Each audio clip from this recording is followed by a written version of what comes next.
Hey guys, and welcome to Should You Buy It, where all we do is talk a little bit about the game and tell you whether or not we think it's worth the cost. The time has come to build the last city on Earth.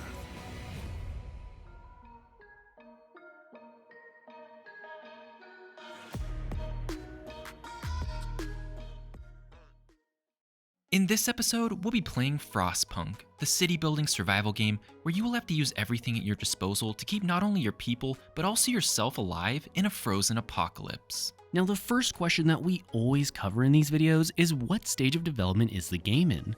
And in this case, Frostpunk is currently in full release and available on PC as well as most consoles for $30. Now, before we jump into the game, we want to make it clear that we are reviewing only the base game and not any of the DLCs. So what exactly is the game? Well, Frostpunk is not exactly your standard colony sim. Instead, it is a colony sim that is highly focused around survival and impactful decision making. Let's start off by talking about what it is that you actually are attempting to survive. The primary thing that you are attempting to survive throughout the game is the frigid temperatures. You see, the whole idea of the game revolves around you attempting to keep your generator running in order to produce enough warmth to save your people from freezing. However, the cold is not the only way your game can end, as you will have to make hard decisions throughout the game that may upset your population to the point at which they will either riot or just give up hope. Some of the decisions you will have to make are things like whether or not you should use child labor in order to increase your workforce, and whether or not you should use the bodies of the dead to fertilize your crops. These may seem unthinkable, but the harsh realities of Frostpunk will force you to make some of these critical decisions in your playthrough. Of course, these decisions don't come without consequences though, as they will raise or lower your city's hope or discontent levels based on what you decide to do.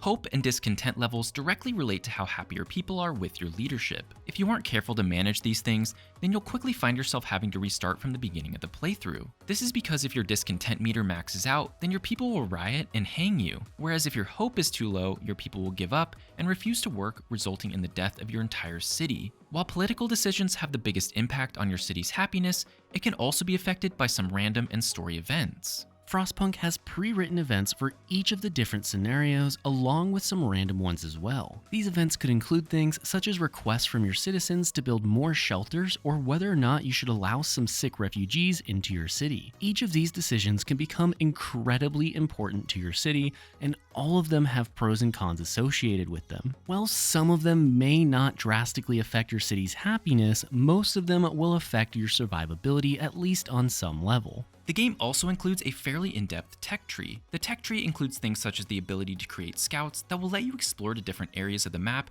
in search of resources and survivors. It also has new technologies such as automatons, hot houses, and prosthetics, each of which can make your ability to survive significantly easier. To give you an example, automatons are able to work 24/7, which will help you gather resources faster. Now, there are several different scenarios that you are able to play within the base game. The expansions for the game include more scenarios and different endless modes, but once again, just to clarify, we are only talking about the base game as far as this review goes. Each of the scenarios within the base game revolve around you attempting to survive the cold winter, but with some different side objectives. For an example, there is one scenario where you will be tasked with keeping some seed vaults nice and warm along with your city, otherwise you will fail the scenario and be forced to start over. Now before we move into the pros and cons, we would like to mention that if you hit the join button just below this video, you can get some cool perks for less than the price of a cheeseburger at your favorite fast food restaurant. In all seriousness though, any support makes a huge difference in the time and quality that we're able to put in each of our videos,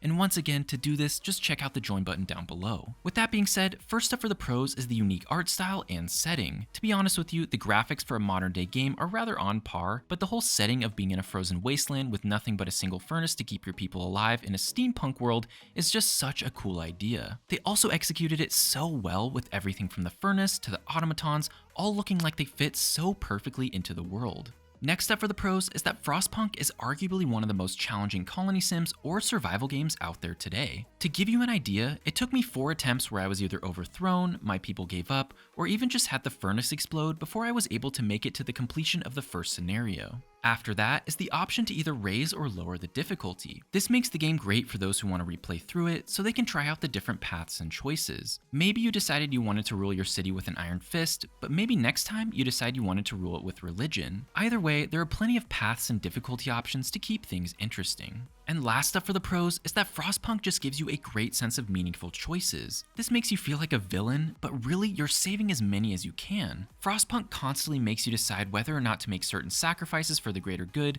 and while at the start of the game, losing a worker or two may feel like a failure, by the end you feel accomplished as you stand atop the mountain of bodies you needed to get there. Now for the cons. The only real con I have for you guys today is the fact that the game will eventually start to feel like there's really not much more to change about your run through. To give you an example, let's say you find a very good build order that helps you to get through the first half of pretty much every game. There's no reason for you to change that build order only because you already know that is going to be successful in pretty much any one of the scenarios. Of course, there is the occasional twist or turn, but once you figure out the best way to go about things, or at least a really good one, odds are you're gonna want to stick to that, and that can make the game pretty stale. So now it's time for the rating for the game, and when we rate games, we want to get 1 hour of enjoyment out of every $1 that the game costs. So for this game in particular in Frostpunk, we would want to get roughly 30 hours of enjoyment out of the $30 cost of the game. And after putting well over 24 played hours into this game, we give it 9 out of 10 potatoes. Frostpunk was one of the most unique survival games I think we have ever played. It has such an amazing concept and manages to execute on that concept incredibly well. It makes me feel like such a bad person, but also makes me feel like I had no choice in the matter. So it was okay to send that kid into the furnace in order to save the rest of the city. Yes, the game will eventually start to feel a bit repetitive, but at the end of the day, I think most games do, so it's really not that big of a deal. With all that being said, yes, even though it makes you stand atop a mountain of corpses, we feel that Frostpunk is definitely worth the cost.